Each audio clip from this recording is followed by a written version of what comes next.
ডাকসু নির্বাচনের প্রচারের তৃতীয় দিনে ঢাবি ক্যাম্পাসে উৎসবমুখর পরিবেশ। এরই মধ্যে 10 দফা ইশতেহার ঘোষণা করেছে ছাত্রদলের মনোনীত প্রার্থীরা। এদিকে নির্বাচনে সেনাবাহিনীর থাকার সুযোগ নেই জানিয়েছে আইএসপিআর। বিস্তারিত জানাচ্ছেন মুনিয়া চৌধুরী।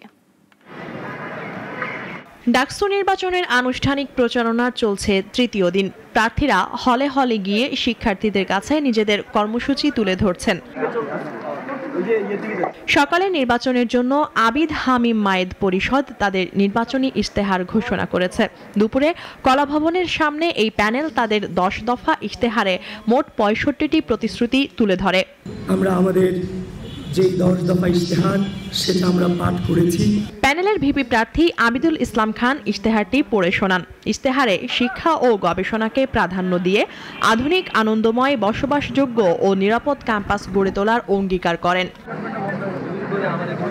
তবে প্রচারণার মাঠে শিক্ষার্থীদের আলোচনায় উঠে এসেছে সেনাবাহিনী মোতায়েনের প্রসঙ্গ। প্রশ্ন, বিশ্ববিদ্যালয় প্রশাসনের দায়িত্ব সেনাবাহিনীকে কেন দেওয়া হলো? সেনাবাহিনী মোতায়েনের যে বিষয়টি, এটা অনেকটাই মশা মারতে কামান লাগানোর মতো। একটা বিশ্ববিদ্যালয়ের ছাত্র সংসদ নির্বাচন, সেই নির্বাচনের নিরাপত্তা নিশ্চিত করার যে দায়িত্ব, সেই দায়িত্বটা আসলে বিশ্ববিদ্যালয় প্রশাসনেরই। এটা ঢাকা বিশ্ববিদ্যালয়ের ইতিহাসে কখনো নেই যে ঢাকা বিশ্ববিদ্যালয়ে একটি নির্বাচনের জন্য সেনাবাহিনী।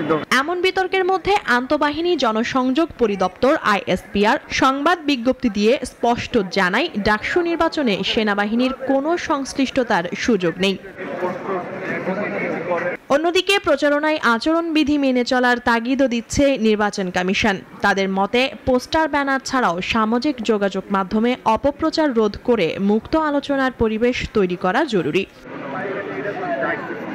সাধারণ শিক্ষার্থীরা বলছেন, সেনা মোতায়েনের বিতর্কে না গিয়ে বরং প্রার্থীদের শিক্ষা, নিরাপত্তা ও ক্যাম্পাস উন্নয়নকে প্রতিশ্রুতির কেন্দ্রবিন্দু করা উচিত। আমি যেহেতু একজন নারী, আমি নারী বান্ধব ক্যাম্পাস চাই। ক্যাম্পাসে অবাধে চলাফেরা করতে দেওয়া হয় এবং এরকম একটা পরিবেশ যেন ক্যাম্পাস থাকে, সেরকম একটা ক্যাম্পাস চাই। প্রচারণার উচ্ছ্বাস বাড়লেও প্রতিদিনই যেন যুক্ত হচ্ছে নতুন নতুন বিতর্ক।